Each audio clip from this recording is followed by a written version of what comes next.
The voyage of the British merchant ship Cormorant from Portsmouth, England to the Caribbean island of Nevis had special meaning for Andrew Oglethorpe.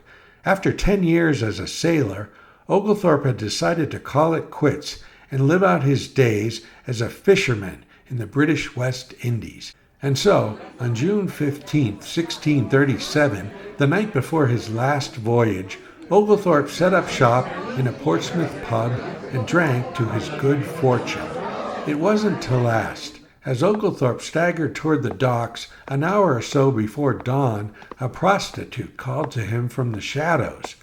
Inebriated and facing 3 months at sea with no female companionship, Oglethorpe eagerly followed her into a dark alley, ignoring the old seafarer's maxim, harlot for hire might be vampire.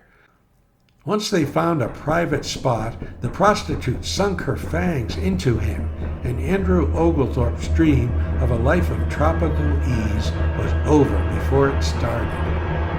Like many victims of vampirism, Oglethorpe chose to deny what had happened. He boarded the Cormorant and assumed his duties as the ship left port under the direction of Captain Horatio Wheeler. By nightfall, Oglethorpe was in sick bay with a fever and chills. As Oglethorpe's wounds were not easily visible, the ship's surgeon probably confused his symptoms with one of the more common ailments of the day. Eventually, Oglethorpe slipped into a vampiric coma. He was being prepared for burial at sea when he came back to life. The fate of the crew would have been left to the imagination had Captain Wheeler not been an assiduous journal keeper. Entries in his log became increasingly ominous as the journey progressed. August 24.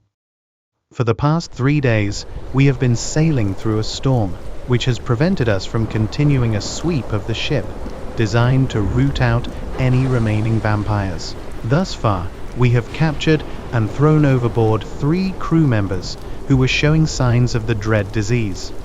September 14.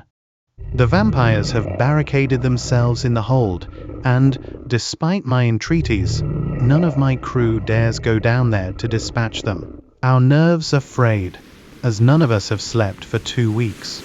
Last night, a man leaped off the boat rather than face another night of this torment. September 16.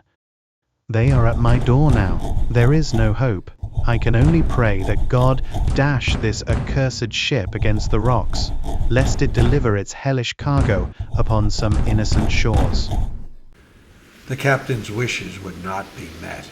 On the night of September 20th, Cormorant cruised into the harbor of the small Caribbean island of Nevis, with Captain Wheeler, now a vampire, at the helm.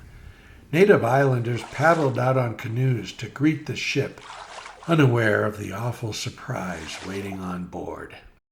From this one ship, the vampire virus would gradually spread across the Caribbean and the New World.